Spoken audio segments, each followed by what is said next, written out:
They used to say, oh, you can't have a zero waste restaurant. Well, you can't have it until you actually do it and you build it and you show that it can be done. We've spent millions of years being immersed in our food system, and we've spent the last 100 years trying to remove ourselves from it. I think it's time we move back into it.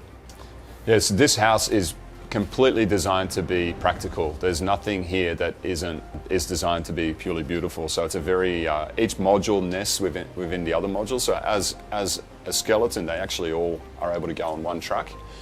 And it's designed to hold soil. So it's designed in reverse. The soil on the 30 tonne of soil on the roof is integral to its foundation. Without the soil on the roof, we can't build this building. It's totally disconnected from the ground. And it's reliant on that soil and the weight of the soil to hold the building down. And the main reason why I love Viridian glass is because it was made locally. I find a lot of glass adds a colour or takes something away from, and I'm obsessed with being able to see outside. And then when I spoke to Viridian about this particular project, they were just about to release this glass, and it's got the soft coating on one side and the acoustic layer on the other allows it to be up to 30% quieter than conventional glass, and that's why I love it. I love the idea that a house can be an ecosystem, so I really dream that one day our houses will have the bioflora of a rainforest. So when you wake up, from the moment you sleep, you breathe in the microflora that you would if you lived in a forest. And the World Bank estimates that almost 60% of our emissions are because of the food we eat. It is the most destructive human activity on Earth.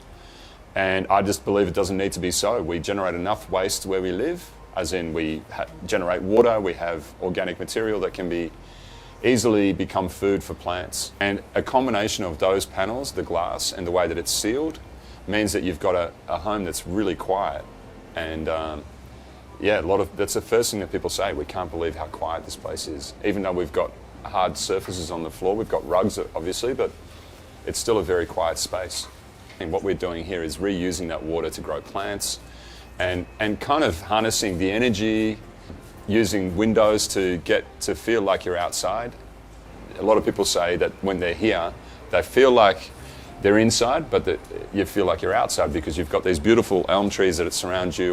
In a place like Federation Square, it's like when you've got all the doors closed, it's hard to believe that you're actually here because it's so quiet.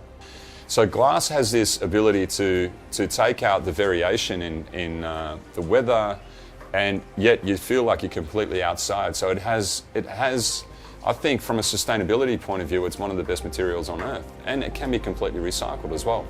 So it's undervalued, underappreciated, and in a space like this, the glass is probably one of the most important elements. My number one rule is that to stop using materials that can't be recycled.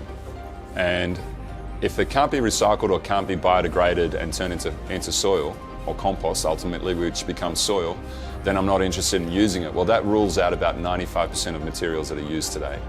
And it's a very strict criteria that I use for everything that I do, whether it's designing a zero waste restaurant or whether it's designing a house. And I think that circular economy is the only game in town, and going forward we need to start to adopt zero waste circular initiatives. And glass is a great product that can be recycled, and yeah, that's why I love using it as well.